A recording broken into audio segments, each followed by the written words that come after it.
சுவாமியே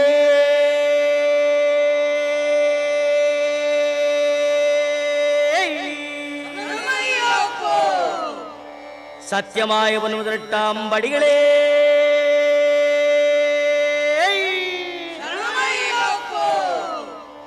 சத்தியமாய ஒன்பதாம் படிக்கு அதிபரே